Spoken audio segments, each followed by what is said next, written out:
Hey, what's your problem?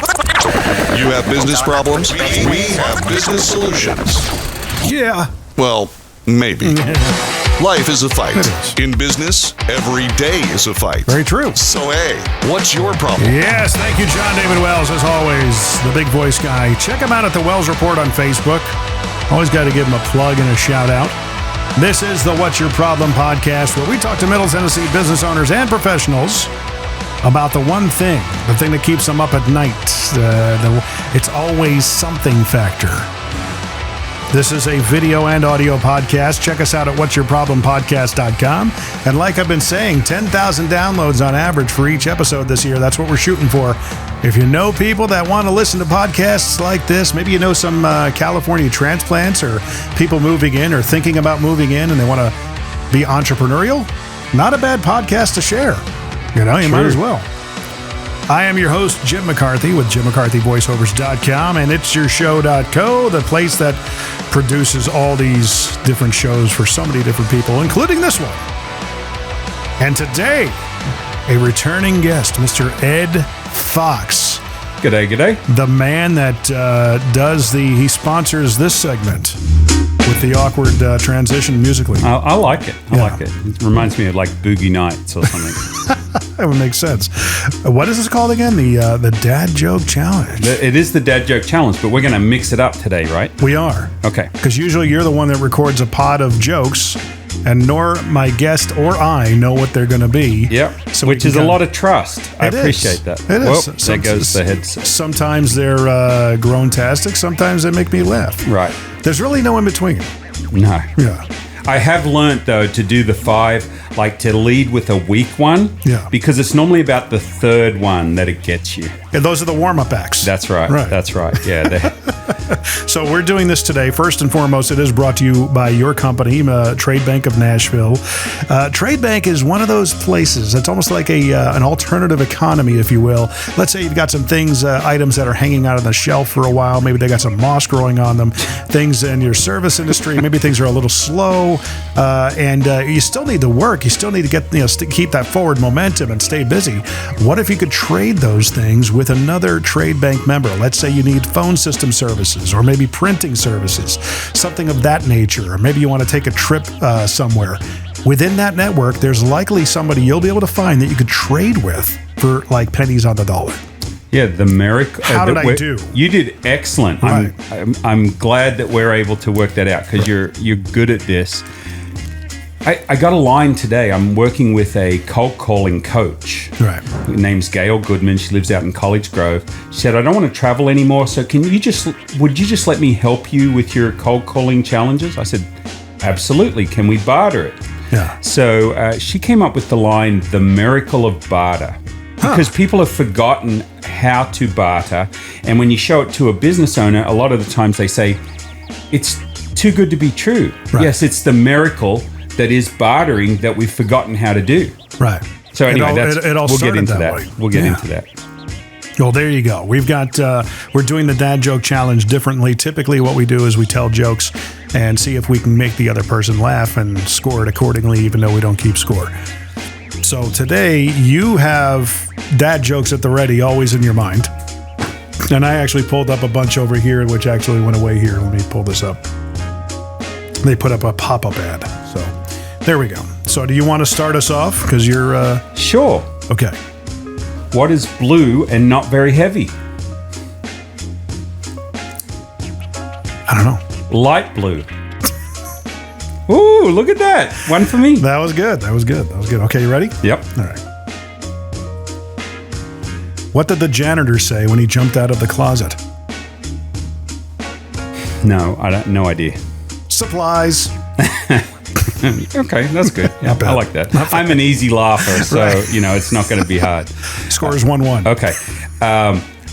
So I'm wearing my flower shirt today. So we were in B&I, right? And I had a dad joke about flowers because I was looking to be connected with a florist. Yeah. So I got another one. How do flowers greet each other?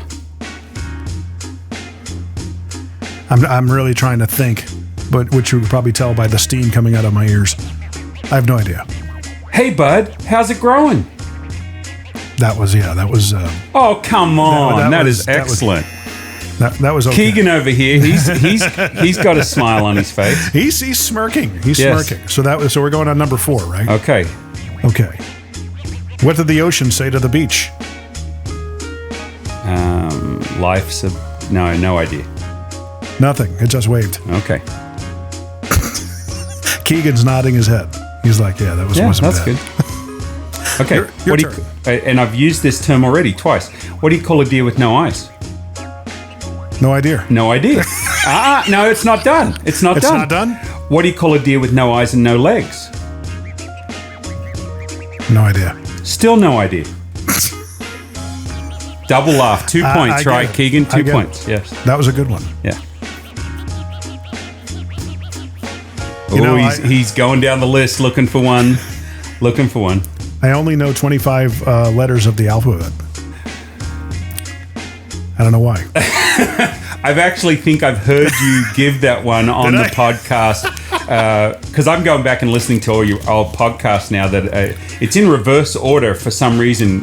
Google Podcasts is going backwards and taking me back to what I've never listened to. Oh, really? Which is really good. It's just kind of cool. That's good. So let's. I'm going to say let's torture the listeners more and go 2 more. Okay. So your turn.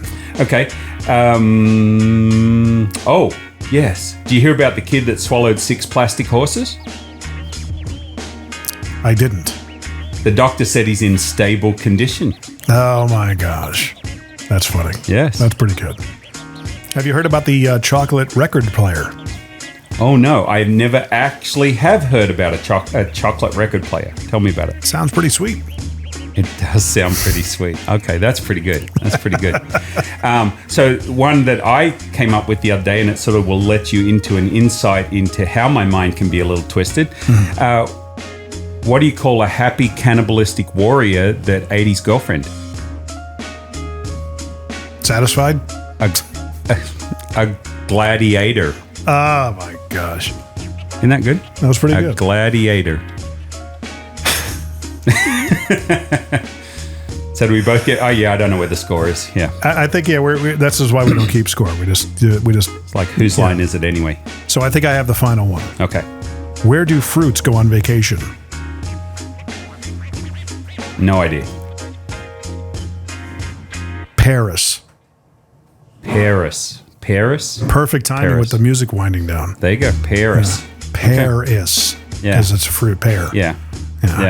You know, I went on this. When you have to I went on this. I went on this diet the other day. It was nothing but fruits. It was enough to make a man go crazy. My sister wanted me to do a diet with nothing but cashews. I said, that's just nuts. Sorry. You'll keep on going. I will. Well, there you go. The Dad Joke Challenge brought to you by you. Thank you. Yay. And Tradebank of Nashville. All the work parts. All the details are in the description of the podcast. Tradebank.nashville.com.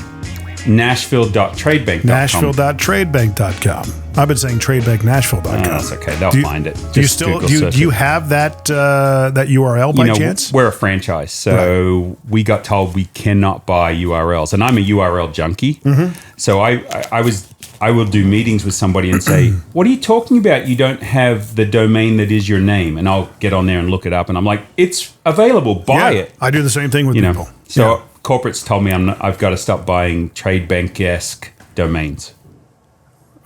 Okay. Yeah. Whatever. I mean, you got a franchise agreement. You have to follow it. That's why you do a franchise. That's totally true. But at the same time, it's like you got to evolve. Right. If you have the opportunity to pick it up and it increases business, isn't that what they're going for? I mean, yeah. But there you go. I do the same thing. How many URLs do you think you have? At my height, I've had about, I try and stay under 100 because my wife's like, Dude, stop with the URLs, right? Yeah. So I'm sitting at around about 50 right now, but I've been up to like 92. Have you ever successfully sold one? You always have that option on GoDaddy to put them up for sale and list them. Yeah, no, I've never sold one. I've given a couple away that I thought people could really use it and do something with. That's but nice. I've been in the fun game of picking up ones that I think are really cool. Like the other day I got edified.vip. So if I just wanted to edify you, right, I'm doing it. So I brag on you and I post it to this to this website, I'm not going to tell you that I'm bragging on you. I'm just going to do edify. These are my very important people that I like to edify. So that's my favorite one I've got recently. Nice. But the other one was Barter Bloke. So I was going to do Barter Bloke, the barterbloke.com, because I had a TikTok channel ready to go and everything. Right. And everybody says, we don't use bloke over here. So Barter Bloke doesn't work. I said, yeah, but it fits you. It fits me. I get it. Yeah. So I like Barter Bloke. Honestly, that would be I would make that your main URL for all things Tradebank. It doesn't have Tradebank in it. Yeah. You know? Yeah. So I've got another one called Capacity to Currency, which I don't care for. I don't care for the name. I like what it does because that's what I do. I turn your capacity into a currency. I help you barter. But the marketing guy that came up with it, I've just never been in love with it. Right. But it works. It's got my landing page. But I think barterbloke.com would be better. It's more direct. Yes. It's totally. Put a picture of me up there. And since coming to Tennessee, I've loosened up a lot. Really? Yeah. Because I used to be suit and tie. When I got here with suit and tie, and they said, this is Tennessee, you don't wear suit and tie. So now it's Crocs and crazy, wild Hawaiian shirts. And they're matching. Match. Yeah. Because you do the Tradebank Crocs. Did you have those custom made? Or? Yeah, I've got the green ones with Tradebank across them. Yeah. Just like the poop emoji ones that I wore. Did you see those? I did. Yeah. They got glasses on, You took a picture of your Crocs not too long ago. Yes. And I post them all over Facebook. Yeah. Yeah. You've got a lot of Crocs. I do. Yeah. What I really want is to find a face, like a snout of a Croc image that I can put on a pair of Crocs, because then they'd be Crocs. You can actually custom design. Yeah, so Crocs. I found this place out of Switzerland that they're knockoffs. They're not Crocs. They're knockoff Crocs, but they're only like $15. It's the shipping that kills you. Right. $25 out of Switzerland. They take 2 weeks to get. Do they fit and feel the same? They don't feel exactly the same. They feel thinner, but the mileage I get out of them from just having them, like my poopy Crocs. Yeah. So they go, oh, shit emoji Crocs, poop emoji Crocs, right? And I said, my grandfather used to say all the time, oh, that's a crock of shit. When I would say something and he called it a lie, he would say that. And that word in Australia is commonly used, but not so much over here. And so I said, I'm buying my sisters all these Crocs. And my sister's like, do not send me a pair of those. I will not wear them. I said, well, there's 2 reasons why you don't drink toilet water. Number 1 and number 2. And poop jokes aren't my favorite, but they are a solid number 2. So that's what I use those. So I buy different types of Crocs and make them up so that I can make jokes about it. So the first time you were on the podcast, it was me trying to figure out how Tradebank works. Right. I think I have a pretty good understanding of it now. Yes. I'm a member of it. And you saw how dense I was in that first episode that you were on. We all are, right. Quite honestly. And I was like, how does it work again? And it's really just takes a while for you to wrap your mind around until you don't have to. I get it. Right. It's really like a separate economy. Right. And, all of your products or your services, whatever they cost you is what they cost you. Right. Your wholesale cost of goods or right. your wholesale dollar. That's all you're spending. Every job you've ever had, there's probably been a perk where you get a discount or you buy at a discount or you get free stuff, right? That's the perk of having the job. Tradio. Right, Tradio. Tradio. Yeah, that's what surprised me, actually, that you didn't get barter quicker, because being in radio... They bartered all the time. They bartered all the time, yeah. Right? Yeah. And so the thing that people don't get about barter is all you're doing is you're trading your wholesale cost product or service. Maybe you're a lawn care guy and you've got an unbooked time on a Tuesday at 2:30 that you could mow somebody's lawn, but you don't have it sold. Have you ever tried to approach a radio station with that in mind? You talk a lot about how radio has moved out of the local area and they're all conglomerates. They're all conglomerates, but I mean, there's still a local element, and it's if you're able to get somebody on, you're working with a radio station, and they do it all the time, especially on they'll put them in what they call rotators, so not necessarily prime time day parts, but it might be evenings, it might be overnights, it might be early mornings. So hey, whoever listens depending on how the ad is written.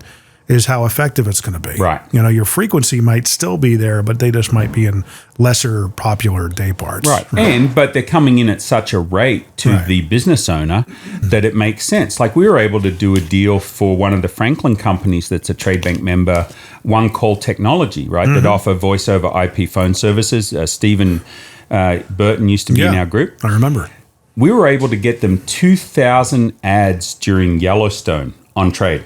Really? Yellowstone season 4, I think. So you do that to answer that question. That was on Paramount through a media broker. Okay. Right. Okay. So, Gotcha. but local radio stations, I have not had any luck connecting with the right people yet. General sales manager, typically. Yeah. Okay. Yeah.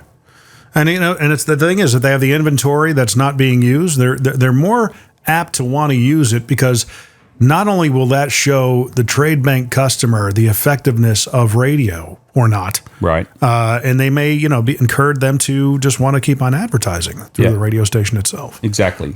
Hey, do you want to be on better day parts? Yeah, let's try this. Let's put some gasoline in this thing. Yeah. I would say that's a home run. The whole joke about advertising, right, is 50% of it works and 50% of it doesn't, but we don't know which is which. Right. Right. And so when you can do top of mind awareness type advertising, the fact is you show me somebody that doesn't buy from an advertisement, I'll show you a naked guy living under a bridge. Right. Because we all have brands we like, brands we trust. I'm an Android guy. I have a Samsung phone. That's my preference. I buy all the time. Yeah. We just don't like being sold to, but we need advertising. We need marketing as business owners. Most of us don't have the cash. So that's where barter comes in really well, to be able to barter our services or our goods so that we can get the advertising to bring in cash customers. Bartering just kills me that more people don't do it. How big's your local network of? So we go from members? Dixon to Lebanon, White House, which is further, White House or Portland? Portland. So from Portland down to Columbia. Okay, so I own all that area. We have about 350 clients on Tradebank in this area. Pretty good. Recovering after COVID has taken a bit of time. Right. We had 17 hotels. Most of those were management companies that ran like the hotels. Well, those management companies disappeared during COVID, right? And they're the ones that had the barter account. So the hotel no longer has access to those barter dollars, but they've never heard of a managed barter network. So for us, it's resurrecting a lot of those accounts that I've been doing over the last 3 years since I got here. Right. But we have people that have spent. Ryan Reed from ICU Security, he's done several $100,000 worth of Tradebank business. That's business he would have never have had if he hadn't been a member of the Tradebank. People don't have to know how it works to get started because we offer a money-back guarantee. Right. It's $500 to get a lifetime membership in Tradebank. And if I don't bring them enough business in the first year, I'll gladly refund their money. Right. And if they can still stay a member if they want, even after I've refunded them the money. Because tell me a marketing company that will come to you and say, hey, look, pay us $500. If we don't do what we say we're going to do and we don't help you profit, we'll give you that $500 back and you can still stay a member. Right. And then the way we get paid is we have to bring you new business, you have to bank those barter dollars, and then we have to help you spend those barter dollars, and then you pay us. Well, I think we're seeing in the beginning, that first episode, one of the challenges you had was that, again, your predecessor kind of was very transactional and very hard selling.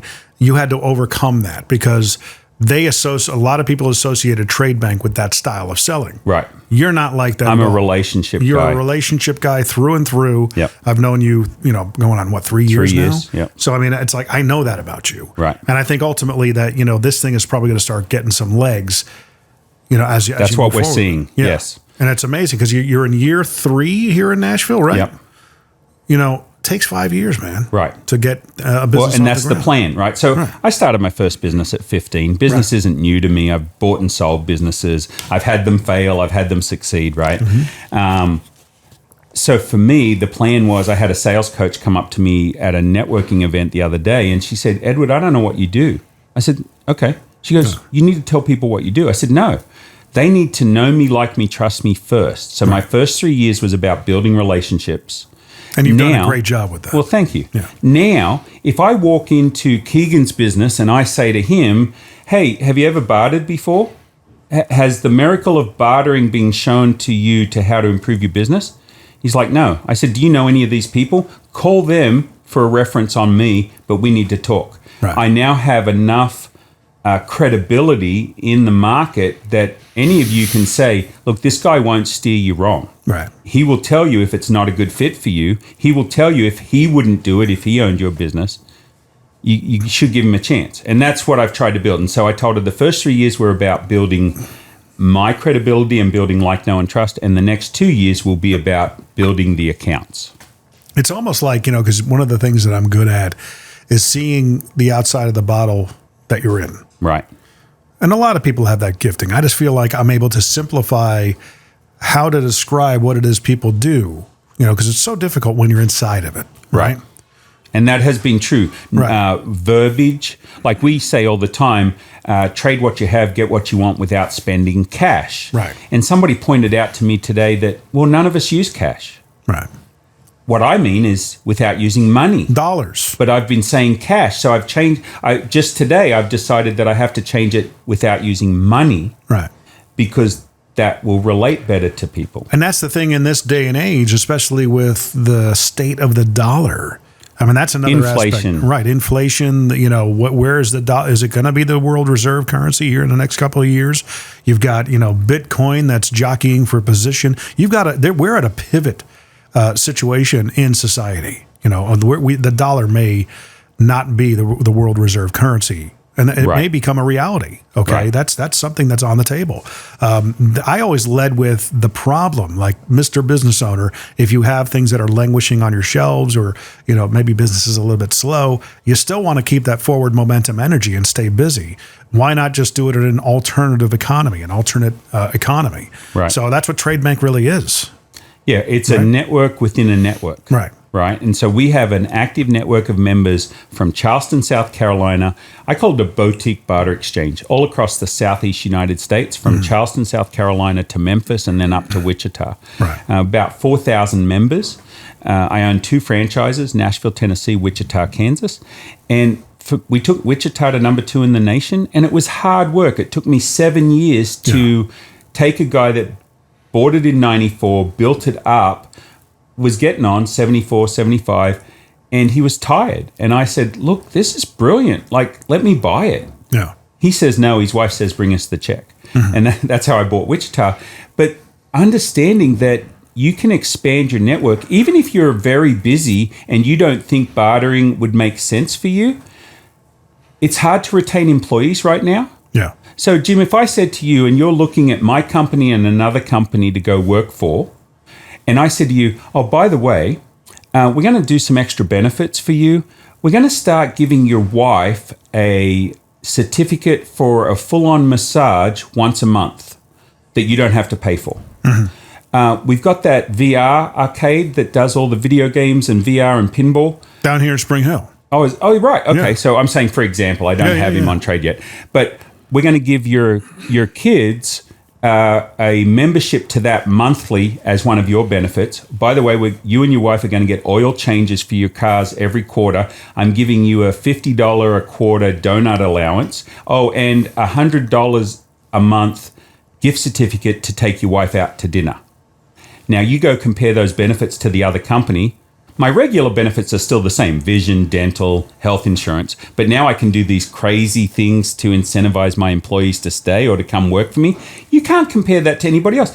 People are going to say, I can't touch that. Like, I can't do that. Right. And so that's things you can do with barter that you can't do with cash, because you can't afford to spend all that on your employees, but you can with barter, because all you're doing is you're bartering your excess or your unsold inventory. And now you're retaining great employees. Yeah. People have no idea all the things that barter can do. It's funny because, I mean, even with Kelly Icahn, who was on a couple of months ago, just describing what she does is similar to what you're talking about. I said, this is what you do is you're really helping CFOs and CEOs protect their culture. Exactly. And she's like, what do you mean? cost segregation, finding out how a business can save a couple of bucks here and there, going in and all you guys, there's no real risk to the business. You get paid off of how much you're saving the business. I mean, that's a win-win. Right. All right. Before they have to go to the end game of layoffs and stuff like that. Let's bring your company in and see what we're missing, what fat we can trim, right, in other areas that don't harm the employees. You know, and those of you listening, yes, we do have construction going on in the background. That's where the banging is. You might hear some, fun music coming in. Maybe a couple of guys shouting at each other. So it's we're dealing with a water pipe that burst back in December. That's now starting to finally get fixed. So. My dad was a contractor, so I'm used to all that stuff. Yeah. So you came here from Australia. I mean, I've always told you that even maybe getting the AussiePitchman.com. Did we talk about that? You've said that I would be a great pitchman for different products. Totally. But we haven't talked about the AussiePitchman.com. That just came to me. Okay. You should probably go and buy it. I'm tempted. Namecheap.com, people. Because you can put a lot of different samples and offerings on there. Get a reel of you pitching different products in different, outfits, things of that nature. Voiceover reel going on there. Hey, hire me to pitch your product, man. Hire a voiceover coach on Barter, maybe, and get somebody. Do you know a guy? I may know a guy. Okay, yeah, great. I've done the coaching before. Yeah. And that's actually a nice premium I could put on that. Right. So. Well, because it's a skill set that you know how to do that I don't, right? Right. So yeah, that'd be So I think there's a lot of things that I can do, and that's probably my problem, Jim. Is as an immigrant, I came to this country and I shake my head at Americans all the time, going, "You guys have so much opportunity." Everywhere I look, there's an opportunity to make money by serving people. Understand, you only make money if you solve a problem. Right?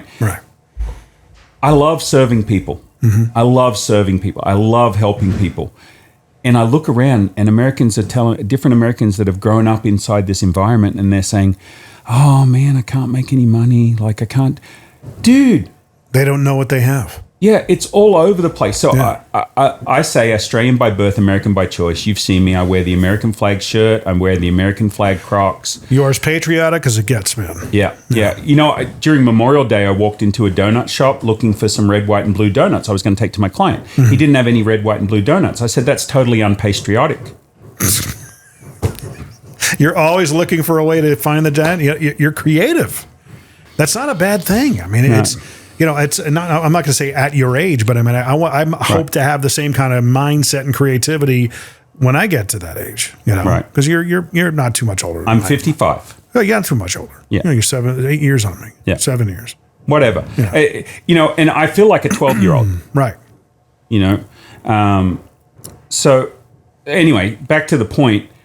There is so much opportunity in this country that Americans could grab a hold of. We're seeing it with some of the kids that are doing YouTube and TikTok and monetization and all that sort of stuff. Yeah. That to me is exciting, and the older people don't get it. I had a kid trying to explain computers to me the other day. I said, look, dude, I built my first Dream 6802 computer with that chip back in 1982. Mm-hmm. I had a TRS-80. I'm the guy that actually had to code in the code just to play Snake on the computer, right? And if you turned it off, it went away because you didn't have any hard drive. You only had, ROM. It took you 2.5 hours to put the code in. And if you did one letter wrong, you had to start over. Yeah. So he's trying to teach me. So I'm an early adopter. I love gadgets. I love that sort of stuff. And what Barter allows me to do is I have an app on my phone that I can look up wherever I go in the country and see if there's anything that I can get on trade instead of spending cash. That's interesting because we're going on a trip. I never even thought to even use it. Think trade first. Yeah. Yep. Yeah, where are you going? Lancaster. Yeah, nothing up there. No? No. Okay. We're predominantly southeast. So like Panama City, Orlando, Tuscaloosa, Birmingham. Well, you are, but is there a region or a territory? No, sorry. The Barter Exchange started in Atlanta. Right. And so we go from Charleston, 4,000 members from Charleston, South Carolina, across to Memphis. I own Nashville and Wichita, but there's other owners in the Southeast. But But with Tradebank, I could trade with anybody in the network, right? Okay. Any trade bank in the network, and so that's the Southeast United States. Gotcha. But like if you had a condo or a timeshare up in Vermont, you might live in Spring Hill, and you might trade the condo. I've got a guy that lives in Alabama, and he's got one up near Bozeman, Montana, that sleeps 16 or 25 people or whatever, and he'll trade that, right? So, yeah, there's a lot of stuff that can be done. I've got friends that have timeshares in, is it Dominican Republic? Is that the good part of Haiti? Yes. Yeah, so they trade that. So we can go out of country as well. So it just depends. You just never know what's going to be on trade on the given day, but the app allows me to look it up. But imagine if you're a restaurant and your costs right now, you're paying for pest control, probably on a weekly basis, if not a monthly. When we had a shop, every time we brought in a container of bananas, a case of bananas, there's always bugs, right? So you always need pest control. You always need carpet cleaning. You always need window cleaning. You always need point of sale, credit card, advertising, marketing. Imagine being able to take a lot of those costs and converting them into your food cost. Right. No, I get it. You could trade food. You could trade gift cards to get your windows washed. You could trade gift cards to get your floors washed. Pest control. So it reduces that bottom line hit out of the till, because if you're paying 40 cents on the dollar, 50 cents on the dollar, what happened to that other 50 cents? It stays in the cash register. Right. You multiply that by $1,000 a month, $20,000 a year, pretty soon that's looking pretty good on your bottom line, and it allows you in turn to incentivize your employees and take care of your family members, which increases your lifestyle because it gives you peace of mind. If somebody can clean your house, mow your lawn, you can send your wife on a massage or a day spa. Yeah. Have you gotten into that with Kelly Icom by chance? It just kind of popped into my head. We talk, but because she's a franchise too, it becomes a little bit more difficult to talk about Barter. Because I've offered her that, when it comes to lighting, and she never even thought about lighting costs for a business. Right. Part of our pitch when we did the LED lighting thing back in the day, we're still doing it, especially when you have the incentives and the electrical savings that go along with a lighting changeover, especially if you're going from fluorescence or high, metal halide type fixtures to LED. Your savings are huge. They're massive. So your energy savings are big now. That's how we position it. But I told her I said, that's got to be a part of your offerings. And I said, if we go in there and do an audit for one of your customers and come away with, a 60% savings, I mean, who's going to balk at that? Right. And so lighting in my cricket pavilion, I built a cricket field and I have a 30 by 50 building, locker rooms, showers, that sort of stuff. And just trading out all of our, were they T8? So those the trading those for a LED and hanging LED Christmas lights out the front instead of the bigger tubes we had out the front. We saw a huge drop in our electrical bill each month. But on top of that, when was that by chance? 3 or 4 years ago, maybe 5 years ago. Makes sense. And we also have not had to replace any of those. Yeah. Just the cost of not having to replace them is probably paid for them several times over.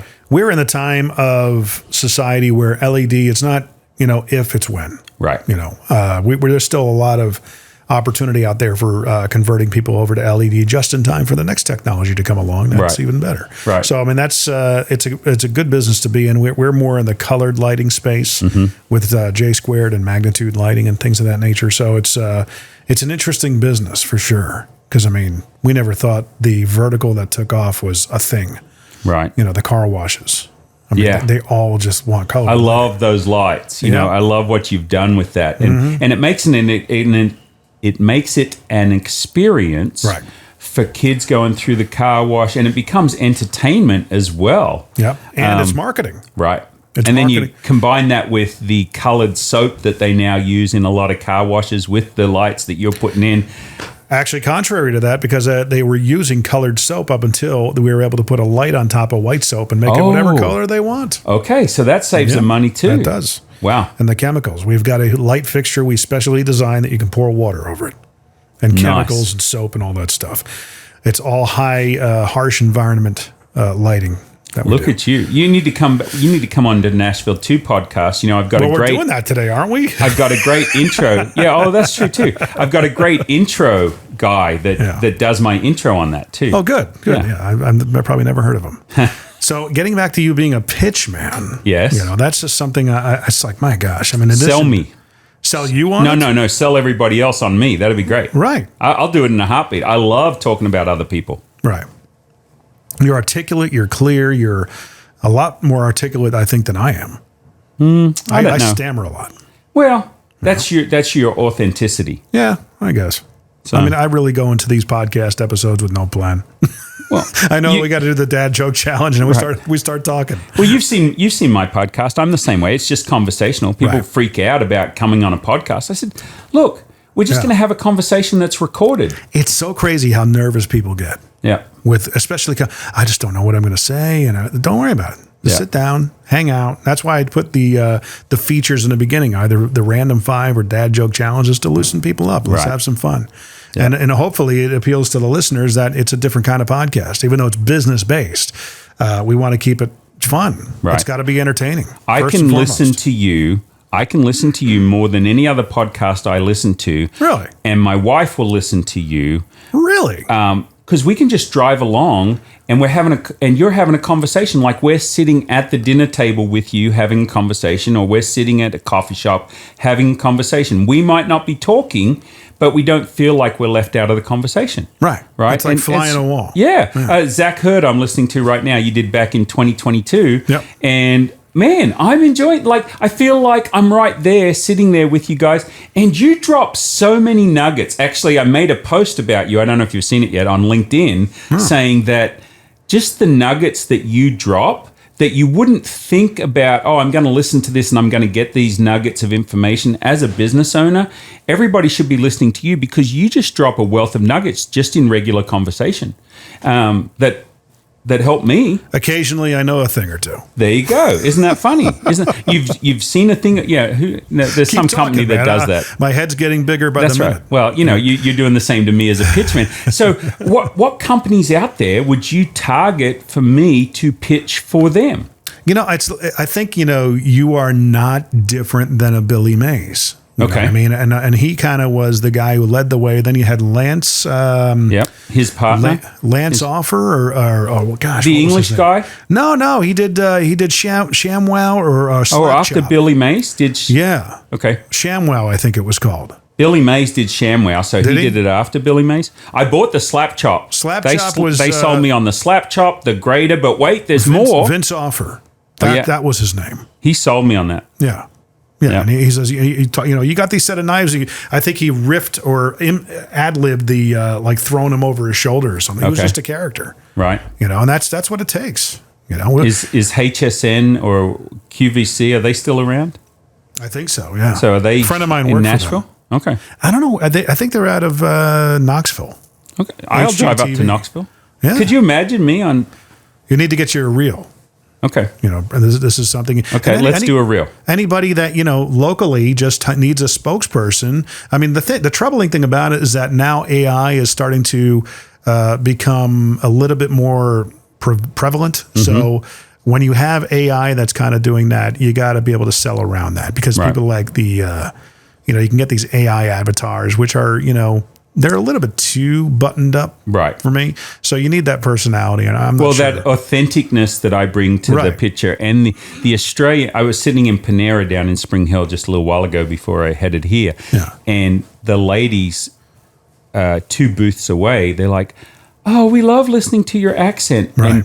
And I project and I cut through everything else. At another Panera on Mallory Lane, I had a young lady come up to me and say, could you just take it down just a little bit? And I said, look, understand that you're hearing all these American accents and you're hearing this Australian accent. Yeah. And your ears just pick it up. Yeah. It doesn't matter whether I talk softly or whether I talk loudly, you're going to hear it. So that's one of the things I think as a pitchman, when I hear an accent that I'm interested in, I pay more attention. Yeah. Here's what I would start for you. And I tell voiceover people or actors the same thing. What brands do you like? Where do you like to go? Are you, one of my voiceover, not student, but she's a colleague. She's a huge fan of Publix. And she's approached them several times. I love your store. I love everything you guys are all about. I want to be the voice for you guys. And she just hammers them until they'll relent. So that's where I would start. What do you Dollar like? Tree. I am partial to Dollar Tree. Right. In fact, if you love Dollar Tree, does that become idolatry? I don't know. But, that's one of mine. But it's actually $1.25 Tree now. Yeah, it's not really a dollar. That's okay. That's okay. I still think they provide a lot of value. I mean, we make good money, but I love shopping at Dollar Tree. I also like, Chick-fil-A. Chick-fil-A doesn't need my help. But Right. I love Chick-fil-A. They've got lines wrapped around the building at any given time. And they close on Sundays. I would actually go after Crocs, considering you're such a fan of those, and be like, guys, let's start going down the customization. Crikey. Yeah, we could do Crikey and Crocs. Like, Crocs in the wild. So like Crocs, like the jungle Crocs. Right. Jumping out, the Baja Crocs. I'm always a big fan of whenever you call somebody and they put you on hold. And if there's nothing or really bad music, or you can tell it's the receptionist who did the voiceover for the message on hold, whenever somebody comes back on the line and say, hey, let me ask you something real quick. Who handles your messaging on hold? What? Okay, the stuff that's on hold that I listen to, because either you got nothing, you got really canned music, or, so-and-so's daughter did the message for you. This is something that I can help you with, because, you got a captive audience just sitting there waiting for you to come back on the line. You might as well talk to them. Right. Right? Well, I often wondered if they know their average hold time. Mm-hmm. Like, let's say it's 10 seconds. You can tell 2 good dad jokes in 10 seconds. You could actually tell 3. So I often wondered whether, something like that and making people at ease and having them laugh is way better than that whether it's the Jeopardy music or whatever. Yeah, elevator music. Remember, they actually used that music in the last Super Bowl. Really? Yeah, for a commercial. I can't remember who it was for. But you can remember the music. But it was the dude, Miles, the kid from Top Gun. He's been in a bunch of movies. It was him and some other actress that were dancing to the song.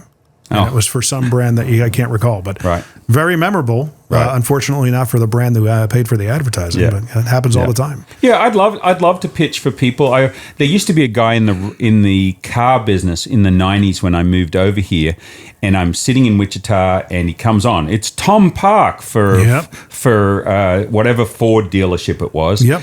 And then I catch a plane, and I go down to South Carolina, and I'm sitting in the hotel room, and it's Tom Park again. And he would fly all over the country doing these ads for these different dealerships because he'd show him on the lot. Yeah. And I'm like, that's the job I want. There was a guy in Vegas who did that. I'm probably sure he did it for all the dealerships regionally. Okay. And he would like to do a personality-based ad for the dealership. And I can't remember the subject or what he would talk about, but every time he came on, you know exactly who it was for, and it was kind of a fun, aloof spot. I can see you doing that. A Nissan. Right. I love their Frontier trucks. I could brag on Frontier. I met a Nissan guy at a networking event. He's one of the HR guys, and I didn't realize I knew so much about Nissan, but I'd started with a Datsun Bluebird in Australia and moved up and liked Nissans, and then got over here and finally got to buy a Nissan truck. I could brag on them all day long. Or the Subaru Outback. That would be kind of cool. That's the thing is just us going out and reaching out to everybody. I think Keegan's over here. He's about to have not an aneurysm. He's a huge Nissan fan. Is it Nissan or Nissan? Oh, sorry. It's Nissan? Yeah. But it might be Nissan. Well, in Australia, it's Nissan. It's Mazda, not Mazda. It's Hyundai. Really? Yeah, Hyundai? Hyundai. Because they came out with the first ad campaign in Australia that said, say hi to Hyundai. And evidently, hi in Korean means sad. I don't know if that's true. That's just what I was told. And the Hyundai guys got all upset with the Australians saying, be sad with Hyundai. Is Mercedes-Benz still Mercedes-Benz in Australia? Yeah, I think so. Yeah. There's only really one way to say it, I guess. Well, I don't know. BMW, it's just letters. Yeah, no, so it's those American, it's the Japanese brands, Daewoo, like the Isuzu. Is it Isuzu? Well, Isuzu is what I always thought it was. Isuzu because those troopers just fall over. But I mean, well, you touch on something interesting because back in the 80s, 90s, they had Joe Isuzu. Oh, really? Remember him? No. He was an actor, and he just he was this Joe Isuzu. Okay. It's no different than, the guy who does the insurance commercials, not Calamity. Havoc. Mayhem.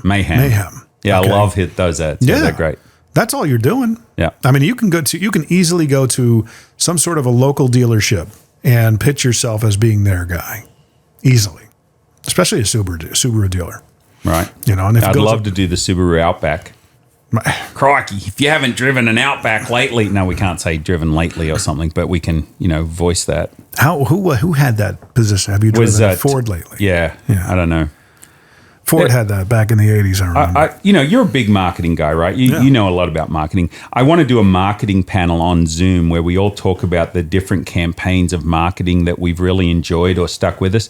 The one that stuck with me that I think they changed it on me. The Mandela effect and how they talk about the Mandela effect of thinking you know what it was, but it wasn't really. Right. So Mitsubishi did light trucks in Australia, and now Mitsubishi's here in Williamson County. Their office is above, right down there on Aspen Grove, the Mitsubishi office. Yeah. I did not know that. And so they used to do light trucks in Australia, and they put 3 sumo wrestlers in the cab of this light truck. And the guys folded their arms and they say, in my mind, they say, Mitsubishi, not so squishy. Mm-hmm. And it stuck with me all these years. And then I went and watched the video on YouTube, and I don't know who changed it, but they say Mitsubishi, not so squeezy. That's stupid. Right. It needs to go to Mitsubishi, not so squishy. That's the way I remember it. Rhymes. Exactly. The alliteration is great. But I would love them. Somebody said, oh, that's racist. They're sumo wrestlers. They're Japanese. It's a Mitsubishi. It's a Japanese company. How can it be racist if they're saying it? Look, here's my take on that word. Yeah, okay. That word has so little power these days. And it's not the right damn word. What's a race? We're all Homo sapiens. That's the race. Yes. We're being culturists is the word. Oh, yeah, there you go. Okay? Yeah. Let's just start calling it what it is. Anyway, it's not a political post. I know. Podcast. But no, I happen to agree with you.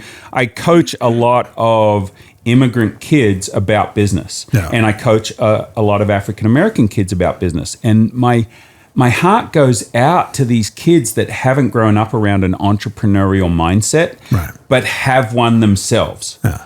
And so you're a mentor. Right. Yeah. And these community leaders are saying, no, you got to stay in your community. If the kids are trying to get $75, $100 for mowing lawns, they're not going to do that in their community. I say, look, go mow lawns for your friends and family for free, for your church for free, and then go over to the guys that have $1 million, I don't care their skin color, and offer to mow their lawn so that you can come back and spend that money in your community. Whatever race you are, whatever color you are, whatever, there is opportunity everywhere you look. Start a business. Start a business. Start a business. The only color that matters is green. Green. I got called, and one of my renters said I wouldn't rent to them because she didn't have a job. Yeah. And she said, you won't rent to me because I'm black.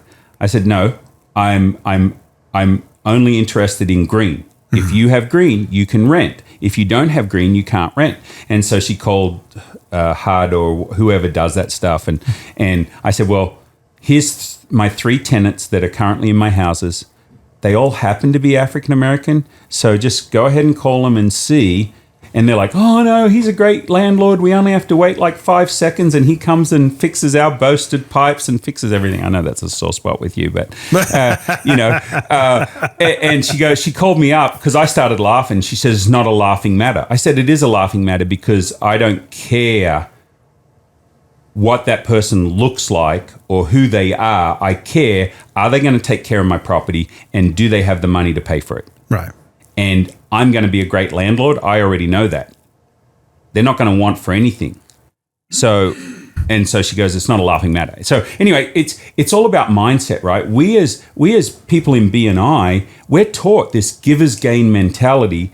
Give, add value, and it will come back from some direction, pressed down. And if you take care of people first and love on people first, then you're never going to have to worry about a job or a place to live or or people that are going to help you out, because they'd be willing to help you out anytime, day or night, if you've taken care of them. That's what Gary Vaynerchuk talks about, 5149. Is that right? All I hear is the F-bomb with Vaynerchuk. So he's... That's something that's just him. Yeah, That's that's okay. I can weed my way through it. You'd think growing up Australian, I'd be used to all of that, but it's just not. Well, I don't know if they're so swearingly over in.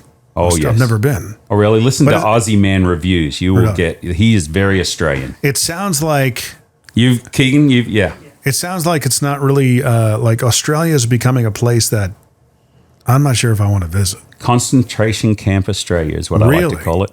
Well, during COVID, it was ridiculous. You go there, they put you in a hotel, you pay $3,000 for 2 weeks, and then you fly back home. Yeah, that's great. Thanks. Wow. So anyway, I love Australia. I love what it used to be. I love visiting. I wouldn't live there. Really? Australian by birth, American by choice. I am 100% a free stater. I like being in Tennessee, Kentucky, Missouri, Oklahoma, Kansas, and there's a bunch of other free states too. But those are the ones that I've spent most of my time in. The mindset is different. And I love what Nashvillians or Middle Tennesseans are doing with all these Californians and New Yorkers. What are we doing with them? Well, you're welcoming them and assimilating them. And most of them that are leaving those are because they have the mindset of a person in Tennessee. They just need to remember that. Yeah, I think that, in the beginning, the first wave that are most vocal will tell you why they left. And I believe them. I have no problem with that. I think there's definitely a sect of them that is remaining quiet until they don't have to. And it happened in Texas. There are actually people that are proudly putting up Facebook pages that we're here to turn Texas blue and all this other stuff. And it's... they were the latecomers, or they stayed. There was like, almost like terrorist cells, and now they're waking up. Right. So that's we're seeing it happen. I'm too conservative for my liberal friends, and I'm too liberal for my conservative friends. So I'm happy being there. Yeah. I think you just hit right on. A lot of Americans are like that. Right. And I think we've been taught to be quiet. Right. And we're letting these extremists on both sides voice and think that they speak for us, and they don't. Well, you know where I'm going to go with this, right? Pendulum. Right. It's the pivot year. Yeah. This is where a good thing has been taken too far, and a lot of the noise that's being made is being disregarded. It's starting to happen, and I stay quiet only because, and a lot of people say, well, you're staying quiet. That only means on social media. It is pointless, utterly pointless in my mind. I can't argue on social media. You can't. Anymore. It's a waste of flipping time. Yep. It's a waste of time. Yep. All you're going to do is just get into this, echo chamber, this vortex of just negativity. Name calling is what it always gets down to. And at some point, you just, Kristen Benton, who was just recently on, she does engage people because she gets pretty political on her posts.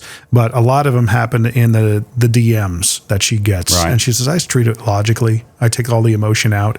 And, this is just the way I see it. And, if you don't want to be friends with me, that's fine. I get what you're saying. But, you got to understand that, and you have to be okay with that. People are not all going to agree with you. Right. And that's where we have to get back to. I agree with you. Thank you.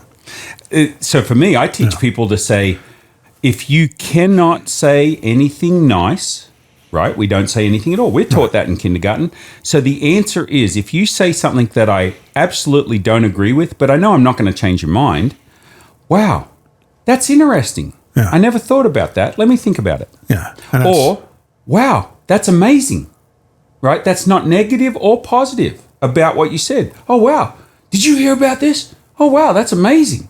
That's interesting. That's interesting. And they feel like you're hearing them because you are. That's a sales tactic. You totally disagree with them, but a man convinced against his will is of the same opinion still. 1936, that book still resonates with me. How to Win Friends and Influence People. Yes. Yeah. And it's so true because, eventually the person who's the antagonist may come away thinking that they won, but really they're just, I'm just not arguing with you. I had friends do that with me on guns. I came over here as an Australian. What are we taught? No. Anti-gun, gun bad, gun bad, gun bad. And it wasn't until I kept having logical conversations with individuals that said, hey, think about this. Hey, I'd like your thoughts on that. Yeah. Hey, where are you on this? What if this was to happen? And they brought me around and they said, oh, by the way, it's fun. Yeah. And I went shooting a couple times, got my, actually on Barter, I was able to trade my way to get taught how to shoot. Right. And just in a gun range that took trade dollars. I fought with my daughter all the time. And so she said, Dad, I'd love to learn to shoot. If they're on trade, can we go learn to shoot? And my wife's like, you're going to put the gun in the hand of the one that fights with you the most. And now we have a great relationship because we were able to go shoot together. So my oldest son, we play cricket. Middle child, we play we play computer games, Command and Conquer, StarCraft, that sort of stuff. Right. And then my daughter, we argued, and now we shoot together. And now she is my producer. She has talked to you several times. Yeah. And you've been able to offer her some advice. Ashlyn, yeah, she's amazing. Her graphic art skills, she does all of our BNI stuff, is amazing. She's helped me with all my podcasts, all that sort of stuff.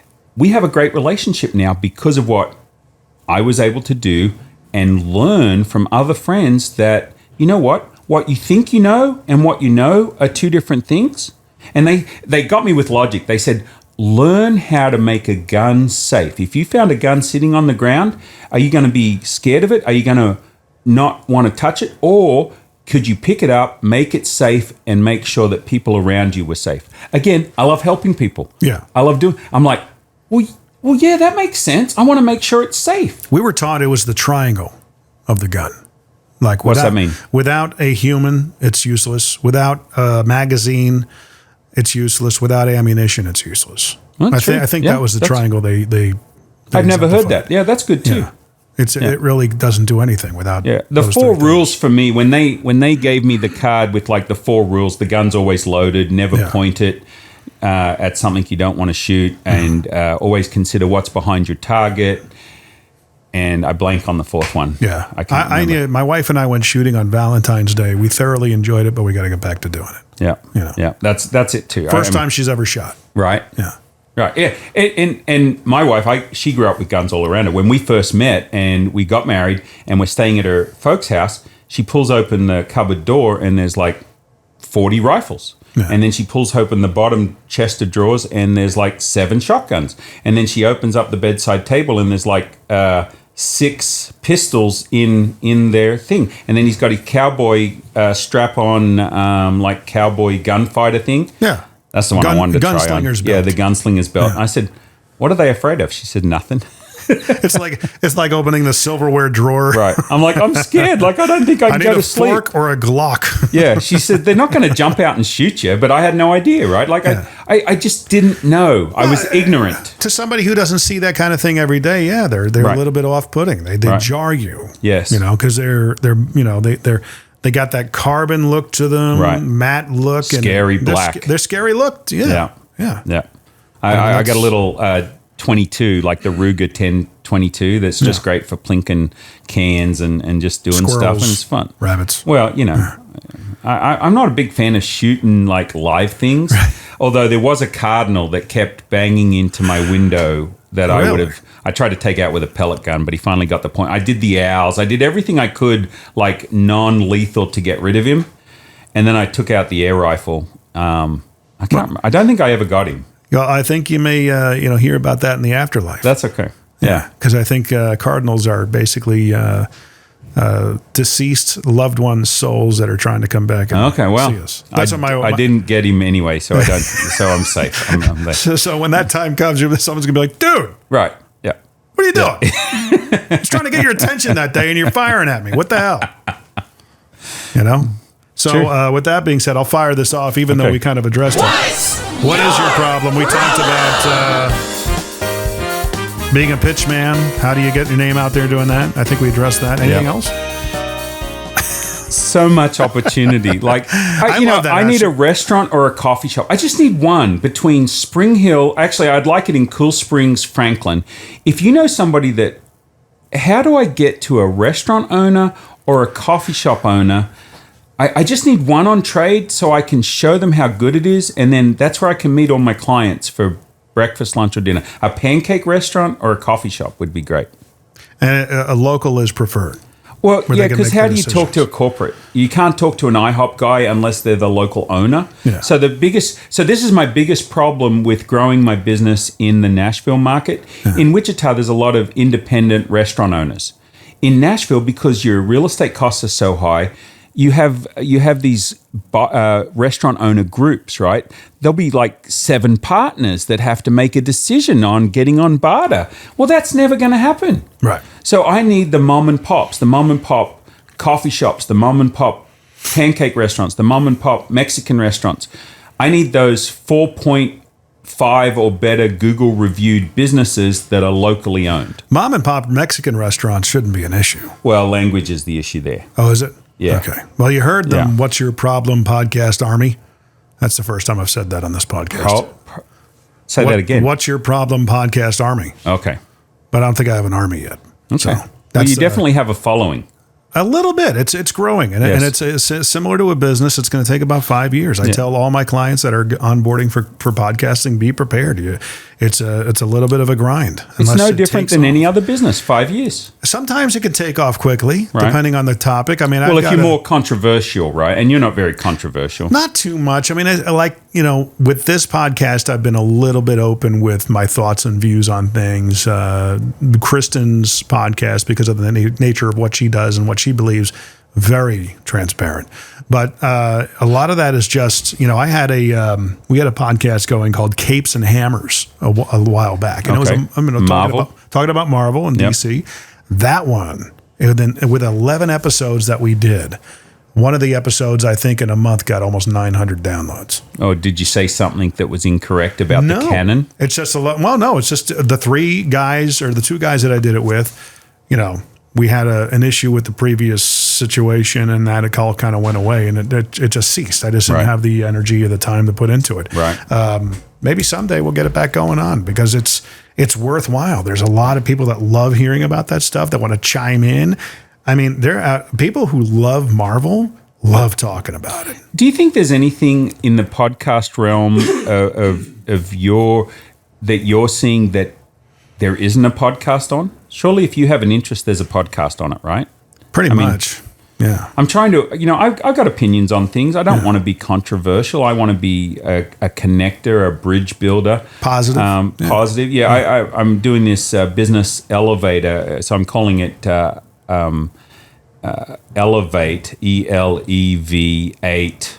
Okay. Right, elevate. Right. So it's a business elevator. I want to lift your business up. Right. So my idea is that I've been giving away free business advice for years. Right. What I want to say is, look, $200 an hour. If I don't give you an idea that moves your business forward, I'll refund you $200. Right. So I've just started doing that. I got a couple of clients that are sniffing around, but nobody's bit yet. But the thing is, we want to have a positive attitude. There's so much things out there that I'm finding that small business people that have just started a business, they don't know some of the basics. Right. I get these kids that are getting out of school and they're saying, I've got to have a LLC to be a business owner. No, you don't. You already have a number called a social security number. Yeah. You can be a DBA. Some states you register the DBA. Yeah. Some states you don't. You can be a ER Fox General Store. When I started that at 15 in Australia, didn't need to be the equivalent of an LLC, right? I'll call it a proprietary limited. I don't know what the actual name is over there anymore. But so, you're doing a pooper scooper business and you think you need an LLC? What's your liability? Why do you need an LLC? Right. You're going around on your bicycle. You're 15 years old. You don't need an LLC to do a pooper scooper business. Now, I'm not a lawyer and I didn't play one on TV. But, there's certain things you don't need an LLC. So these business folks don't know. I had a lady that does wreaths and her last name was Heath. Mm-hmm. Well, Heath and wreath, there's some alliteration there that she wasn't utilizing. Right. She also had set up a booth where she set her table to the back of the booth. She's put all her wreaths out the front, and then she went and sat at the table. Mm-hmm. Well, you and I both know. You put the wreaths in the back of the booth. You keep one that's good. You stand out in front. You block people's access. You just step in front of them and say, when they're like 8 feet away, hey, how you doing today? Have you seen our wreaths? Yeah, she goes, that won't work. I said, let's do it. She sold like an $80 wreath just while I was there coaching her. Nice. Right? Yeah. So there's these small business owners. I like to take them from 0 to 100,000. Yeah. Those are my favorite people to work with because I've done that so many times. Right. So do you think a podcast on that sort of stuff would be valuable, or is there too much of that around? No, I say whenever you have a glut of information or topics or categories, if you will, it's you that's going to set it apart. It's like saying, well, I don't want to go into car sales because there's too many car salesmen. Well, no. I could kill car sales. It's not you. Right. Okay. It's all other people. They might be doing it wrong. They might not be seeing it as a career, more of a job. How many, electricians do we need out there? Well, okay. Are you good? Do you show up? Are you presentable? Are you good with clients? Do they remember you? Are they going to be willing to refer you to other people? You don't know until you actually get out there and try. Okay. Perfect example as far as being in a petri dish is Nashville with the music industry. Well, I'm a drummer. There's so many drummers in Nashville. Why would I go? Right. So apply that logic to podcasting. No, it's not you. Okay. If my pal Rich Redmond didn't come to Nashville in 1997, Jason Aldean might not be the artist he is today. Right. And I mean that. Right. I think those guys, the relationships that they formed. He's the drummer, right? He's Rich their Man. drummer, but Yep. I mean, a big part of Aldean's sound is because of the core of the band. They're on the records. They're helping come up with the music and flavor it, but they all have a certain sound, and it only happens when they get together. Right. Seriously. So if Rich all of a sudden decided to move to L.A. in 1997 to advance his career, I have no doubt he would have made a huge splash. It just takes time. But Right. why should I go out there? Why should I start a podcast? There's so many. It ain't you. It ain't you. It's not you. It ain't you know? works. I Right. mean, there's nothing wrong with that. And Now, that's- your kids are how old? They are soon to be 17, 15, and 11. Right. Have you found that they don't understand the idea of building a network of contacts? My oldest daughter, I think, is going to learn that because she has a high desire to want to go to college. I said, well, considering I was in radio, we didn't exactly save money for college, so we're going to have to figure that out. She's in class 101, doing really well with it. She's got a 3.75 GPA, I want to say. So I think she'll be getting some scholarships somewhere to offset the cost. And I said, look, if you can get a scholarship that offsets a majority of the cost or all of it, all day long you go. Absolutely. Right. Understand it's not about the degree you get. It's about the networking. It's about Right. the people you meet. This is where you're pouring your foundations of who you know that you're going to be able to tap into when you're 25, when you're 30, 35, 40. But me telling her that, what do I know? And Right. we're in the stage of life as parents where we're stupid to them. Yeah. Okay. You know what that's like, right? I can't keep these bloody headphones on. I guess I need bigger ears. I need to get the underslung ones for Oh, you. right. Yeah, because I got to wear the hat. Anyway, Yeah. but so like I've got a 25-year-old daughter, and she's done a lot of events, a lot of networking with me. Ashlyn, we've already talked about her. Yeah. And she is starting to realize, Dad, you taught me how to build networks and communities and use my contacts mostly by giving value to them. Yeah. So that when you do need them, they're not going to hesitate to help you, right? If you've given enough value to them. But a lot of people don't, they look at people and they're so short term. What can I get from Jim? What benefit does he give to me? Yeah. Instead of saying, hey, how can I add value to that person? What can I do? I love going into a networking room and connecting to people. I've seen you do it too, Yeah. is you will take somebody and introduce them to somebody else, because by making that connection, you become known as the connector. And the I love doing that. It's the best video game I've ever played, is just connecting one person with another and seeing them work together. Yeah. And then they come back to me and like, that guy is awesome. Thank you so much for introducing us. Hey, that's what I do. The revenue is in the relationships Right. always. And it's Right. funny, in the leadership or thought leadership influencer space that we're seeing on TikTok and Instagram, everybody's a business coach. Everybody's got a course. Everybody tells you how you can, amplify your business and make millions of dollars in a month. Right. Okay. What are there businesses that, yes, you can make some adjustments and possibly do that absolutely all day long? I'm going to say for the majority of businesses, probably not. Right. You're still going to have to work on it. You're still going to have to toil. You're still going to have to put some time in. That's just the reality of most. Not everybody can be a rock star. Right. There are there are thought leaders and influencers out there that are just nothing but transactional. I've seen a few of them over the past couple of years that seemingly they just don't advance because our people are just seeing right through that transactional type of attitude. Guys, you got to value the relationship. Okay. Right. I know a coach here locally that would just toss people aside if they weren't, you're not going to buy my course. You're not going to give me all because I'm giving you. It's like, dude, it's in the relationship. Okay. Right. You got to be more relationship based. Yeah. And, you see a lot of turnover in that kind of business, but the ones who really kind of stand out are the Vaynerchuks, are the Ed Miletts, Well, Vaynerchuk is give. He's constantly give. But that's why he's got 10 million followers on Instagram.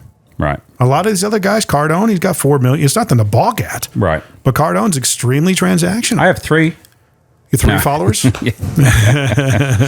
sister, my wife, But that's the kind of reality we're seeing in that space, and it's interesting to see how it'll play out. Right. Because if you're a transactional-minded person, you're going to be shooting yourself in the foot. I came across a piece of content not too long ago where the guy, he's an up-and-coming sales trainer. He's kind of filled the void that Cardone left. Cardone is more about real estate these days, right? And promoting that. That's where he's kind of evolved into.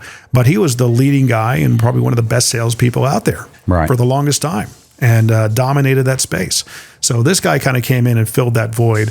Very alpha, I call it frat boy sales coaching, business coaching, thought leaders. Right. It's so frat boy, the muscles and they work out. If you're not getting up at 4:30 in the morning and doing this, you're not going to win. So shut up. There's 1,001 ways to skin a flipping cat. Right. All right. Don't tell you. You're going to get some people on that. Yeah. Skin a cat. But that's the thing is that you're going to have, he actually was in the midst of a paid event. It's seemingly on the surface, it looks like he's talking to a company and the company hired him to speak to their salespeople, but I know it's not. Right. Each individual person paid to be there to listen to him. Right. He picks a guy out of the audience and starts berating him because he's not taking notes. He says, I don't like, everybody in here's got an attitude, especially you. You're not taking any notes. There's nothing what I'm saying resonating with you. And he's like, you guys, we got to be truthful and call people like him out. And to the point where they actually, I guess he didn't give permission to be on video. They covered his face with like crying celebrities' faces and, tracked it and with his movement. I'm like, dude, you're a jack off. I'm sorry. That is not necessary. I would have said, I'm sorry, but I can't write. Or not only that, why don't you try saying something I haven't heard before, and that's worth writing down. Right. All right. You want to pick on me, I don't pal? go that way. Yeah, but that's New York coming out of me. Right. All right. You want to make some online content? Let's go to town.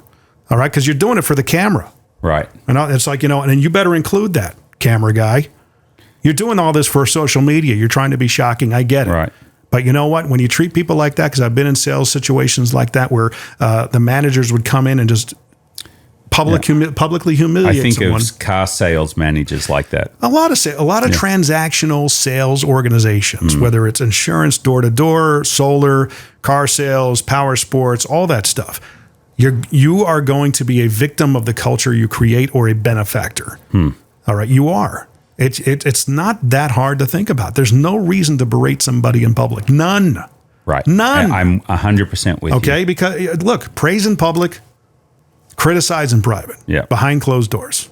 Yes, that's it. Exactly. You target that guy. Guess what? All you're going to be remembered for is being that jackass of a manager, and all you're doing is shooting yourself in the foot. Right. Because they don't have to stick around. Folks, that was another gym nugget. Thank you. That was a gym nugget right there. You're going to be in perpetual hiring mode. Right. You like turnover? Keep doing that. Yeah, I like Apple turnovers. So it's funny. I'm actually going on a podcast tomorrow where the guy who hosts it he actually did one of these reaction videos to this gentleman who berated somebody, and he was kind of championing what he did. And I'm like, no, You obviously have not worked in a situation like that, or you think that works. It doesn't. Right. Trust me. You're just shooting yourself in the foot. Why would you do that? Well, the person, it's better for them. And look, It's not the military. Right. They can leave. I'm used to working with a lot of volunteer people. When I used to do my Pokemon and Magic the Gathering tournaments all up and down I-35, you would get volunteers because they would come work and you would give them a box of product. Yeah. they could walk out at any time and you could be left in the lurch. And that's what we're seeing with employees now, right? They're finding other ways of making money. They don't have to show up at McDonald's and work at McDonald's. They can have a YouTube channel. They can have a TikTok channel. They can sell on Amazon. They can sell on eBay. They can do that really easily. And the older people aren't understanding that there is new ways to make money out there. There was a conversation going on at Panera about just selling pics of their feet. Evidently, that's a big thing. Is feet pics? OnlyFans, right? I don't know. It's not my thing. So but there's so many ways to make money that are legal. Yeah. Right. Maybe some things that I wouldn't do, but they don't have to work jobs as much anymore. It's a new environment. If you don't treat people right, how do you expect them to come work for you? Or build their business. Right. Because you're going to be a perpetual cycle of hiring and losing people and trying to fill that void. Constantly. Absolutely. And how much it costs to bring somebody on? I heard you say 40 grand or something, or to keep them. You were talking about with Kelly. Yeah. It's a lot less to keep them. Right. Than to attract them and get them on board. Right. Because you got to train them, you got to get them used to the culture, you got to get them, bought in. That's a long process. Right. And especially if they're working well and then you're going to lay them off because business is down during COVID. This is what you were talking to her about, that maybe you can find ways to cut costs and keep those employees, because it's a lot cheaper to keep them until the business builds back up after COVID or after whatever. Yeah. Yeah, absolutely. I think ultimately a podcast opportunity for you might be, especially an immigrant's viewpoint on opportunities that native-born Americans otherwise may miss. So you might bring people on who, like Mignon Francois, Cupcake Collection. Okay. That business was born out of necessity. She's like, I wanted field trip money. Mm-hmm. And I wanted the cupcakes to be affordable, where you can literally dig into the couch and afford a cupcake that will bring you joy. Yeah, not $7 for a cupcake. Right. So that's how that whole business started with Mignon Francois and the Cupcake Collection. Now she's on her way to become a #1 best-selling author with her new book that she's got out. She's got multiple locations of the store. It's a multi-million-dollar business. It's amazing. And it took her 15 years to build it overnight success. Right. Yeah. So she really just, that was one of the things that I need to pay my electric bill. Right. Necessity. And she couldn't bake. It was almost divinely inspired, her whole story. It's an amazing, you should have her on your podcast. Right. Yeah. I'll have to make that connection. Okay, awesome. But I mean, that's a podcast opportunity, an idea I think you could probably run with. Yeah. An immigrant's take on what Americans are missing. Right. Yeah. Well, just looking around, yes, that's a great idea. Yeah. I don't know how long you want to keep going. I could talk to you all day. It's fine, but I mean, it's almost like the similar, Mike Rowe didn't really make it. He was a voiceover talent for a number of years. I think he was an opera singer in Baltimore, and he was also a host on QVC for a number of years, but really didn't make a dent until Dirty Jobs. Right. And that's when America fell in love with him. Right. Doing stuff that nobody wanted to do. Just highlighting those jobs. Yeah. Buddy, there's your show. Awesome. That's a podcast right there. I thought, I'm getting Spider Tingles. Right. Peter Tingle, Spider-Man, Sensei things. There you go. Thinking about it. So how does everybody find and follow you as normal? It's nashville.tradebank.com. There you go, nashville.tradebank.com. Oh, I forgot to tell you, I'm making a little Ed Fox doll. It's going to be a resin figure like a bobblehead, but it's not going to be a bobblehead. And it's going to have a little voice box in it, and it's going to have 101 dad jokes, and you can press a button, and it will tell you a different joke each time you press the button. I'm almost wondering if you can string a bunch of different jokes together as a message on hold that people can download and put on their phone system. Oh, yeah, that'd be cool. Yeah. Yeah. I'll go in that's on another that opportunity. Yeah, totally let's do it. Let's do it. We're 50-50? Yeah. Okay. Yeah, downloadable in this mailbox. 50-50. Okay. You want to put it on, just have people have Ed read dad jokes while people are on hold? Beautiful. Right. And we can come up with dad jokes that are good for their industry too, like my florist dad jokes. Yeah. And you could do different things like that. Hey, that's a good idea. That's another idea. I like it. Right. So one of the things I love about you, Jim, is you and I on on that realm, we hear people that think about ideas and then they toss them away, right? They, that'll never work. Write them down, people. Yeah. Write down your ideas. Don't edit them. Write them down. This is a nugget. Write them down. And try and write down 10 ideas a day on how you could improve something that you see, or how you could change something, or how you could do something different, and then edit them after you write them down. We've got to make this muscle grow too. It's like they say it's the biggest muscle, right? He's pointing to his brain. For those of you sorry. Watch the video. Yeah. Yes. So this is the reason why Facebook, you're a LinkedIn. part of the 3-timer club on these podcasts. Cool. It's a hat trick. It's like the Saturday Night Live 5-timers club. Okay. Remember that skit? But you're the first three-peat. Oh, I'm a three-peat. Yeah. Good. Well, thank you. Yeah, buddy. I appreciate that. I just love it because podcasts are such a great way of getting information. We're in our car. It's like the vehicular university. Yes, I totally agree. You can marinate your mind in good stuff very easily these days. Yeah, and who doesn't spend time on the highways and the byways around Nashville or around the U.S.? We spend a lot of time. Why is it you drive on parkways and you park on driveways? Yeah, I don't know. I mean, that's really true. And in looking into, you do have a choice when you go and with our phones these days, you have a choice of what to put in your head. It can either be politics, which you can't change. It could be music, which is fine. Music lifts the spirit.